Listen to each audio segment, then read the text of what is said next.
Тенисът на маса, или както народът го нарича пинг-понг, е спорт, в който двама или четирима играчи прехвърлят малка лека топка по дължината на масата с помощта на ракети.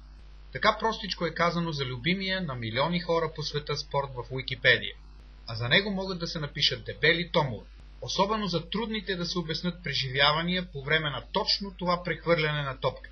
Моменти, в които цялата психика на играещия е на показ. Тъкмо в това се крие очарованието на тази игра, която прави хората зависими от нея, при това тази обвързаност е толкова силна, че напомня болесното състояние на наркозависим. Но разликата е от небето до земята.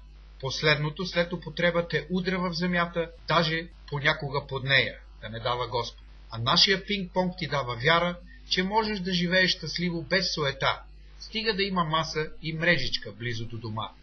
Такава е идеята на собственика на домашния клуб по тенис на маса в комплекса Люлин, професор Пламен Градинаров.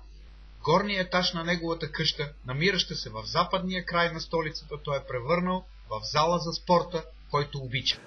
Бяхме гаражни тенисисти преди една година, сега вече си издигнахме няколко нива по-нагоре, сега станахме подпокривни тенисисти, тъй като залата ни се намира на покривната плоча на къщата, на моята къща в Люлин. Тук решихме група ентусиасти да направим една зала, която да отговаря на нашите местни нужди, без да претендираме за нищо по-високо, да речем като спортен клуб или участие в първенства. То е една чисто домашна зала с малко по-добри условия, отколкото. За сега нямаме намерение да се включим в първенства на А, на Б или на В група, тъй като все още, макар и да имаме хора, които играят при нас на нивото на А група и идват и се състезават на турнирите, които организираме такива състезатели от А, Б и В група, нашите цели са просто развлекателни и да съберем ентусиасти, които да пропагандират идеята за тениса и да предложат условия за игра в един район, където по принцип трудно се намират такива условия. Имаш ли намерение да организираш и детски групи?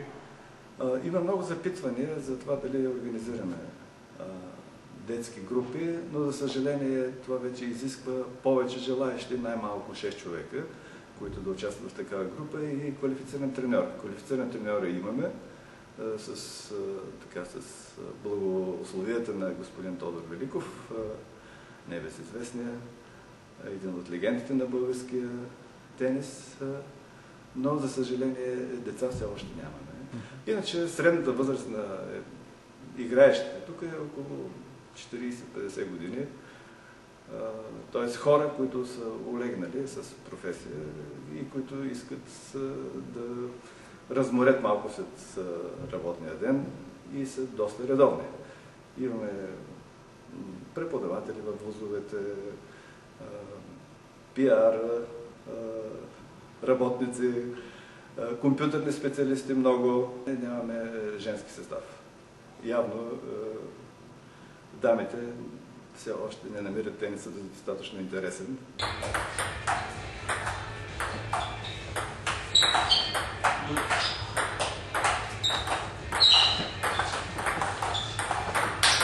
Инвестицията е много голяма, но сега, след като има съгласие в семейството за такава инвестиция да се направи, това е най-важното. Не срещаме никакви трудности от страна на съпругата си и съм и благодарен, че позволи такива големи средства да се налеят в създаването на тази зала. Единственото ми притеснение е, че жена ми не иска да играе тенис. Владимир Йоцов е редовен участник в турнирите, организирани в домашен клуб Люлин, даже стига и на призови места. Днес излязох от групата благополучно. Малко трудно ми беше, често казано. Моят приятел Мишо се постара да ме изхвърли за малко да успее, нали? Но в крайна сметка успях да го обърна, както се казва на тенис език, с 3 на 2 и продължих напред. Така че вече съм в шестицата. Мисля, че мога да се класирам в тройката днес. В този състав на участници. Липсват на ми някои от най-силните, които по принцип така обикновено взимат първите места. Кои са те? Тодор Великов, един от доайените на тениса на маса в България, е така безспорният победител, когато участва в турнирите, които правиме, и е човек, от когото можем да научим много неща, не само за тениса на маса, но и за всякакви други области. Светло Дерлов е шампиона на Люлинския, който не знам днес защо отсъства. Може би пържолите са му дошли малко повече покрай празниците.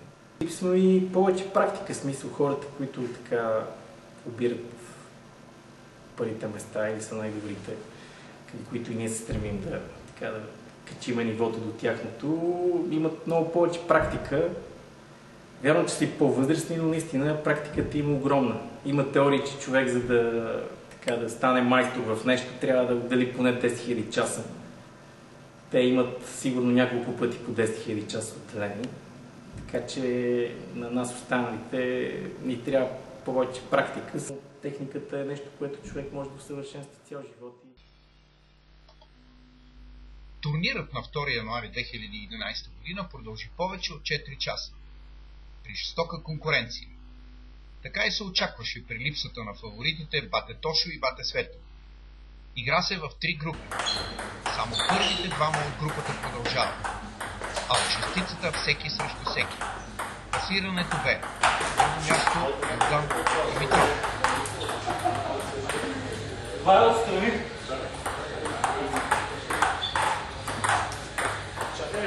Следва Ян Койнашки и Владимир Йоцев. Те се качват по няколко точки в световно класиране. Къде ще стигнат, никой не знае. Но това не бе и най-важно. Удоволствие беше както за първия, така и за последния на турнира в домашен клуб Люлин.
The way you do it.